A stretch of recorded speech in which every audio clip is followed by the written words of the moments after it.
When I was growing up, my parents didn't have much money. We lived in a little shack stationed on land my grandparents owned, edging the woods.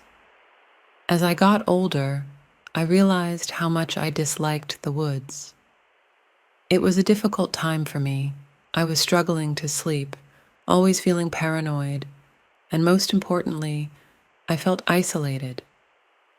That summer, I begged my parents to go to a normal school, and after much convincing, they complied. The nearest school was 2 hours away, Queen High. For the first year, every morning, my grandpa would make the 2-hour drive at 5 a.m. just to get me to school. I didn't mind it there. For the most part, everyone kept to themselves. It was quiet. Too quiet. One thing everyone agreed was that there was a strange feeling in the girls' bathrooms. It wasn't just the creaky doors, dim lighting, salty aroma, and the gold-plastered nameplate on the front of the doors titled "The Little Ladies' Room."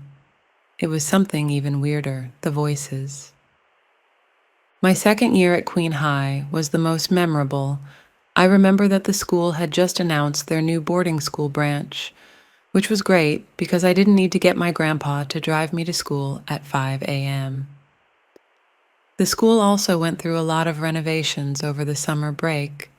They renovated everything, except the little ladies' room.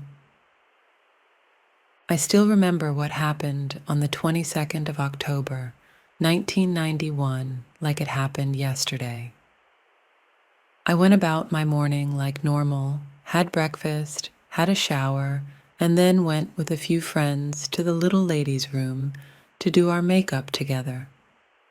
That's when it happened. As we walked in, we saw a horrible sight. Our classmate, Scarlett, was dangling from the ceiling. In 10 minutes, the whole school board and police department was there. That was the start of a horrible yearly tradition. The years that followed, we lost Zach, Braden, Alicia, and Rachel. The last year I was there, I had walked into the same bathroom with the same friends. The sight was all too familiar, but this time, splattered across the wall, was red writing written in blood. It said, "You will be next, Sophie. My name is Sophie."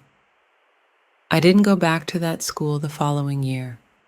I dropped out altogether and took a year off before doing anything else.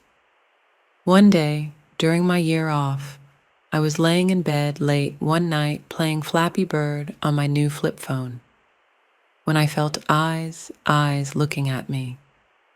I turned around in bed to face the window when I saw 3 beady eyes looking at me, one yellow, one blue, one red.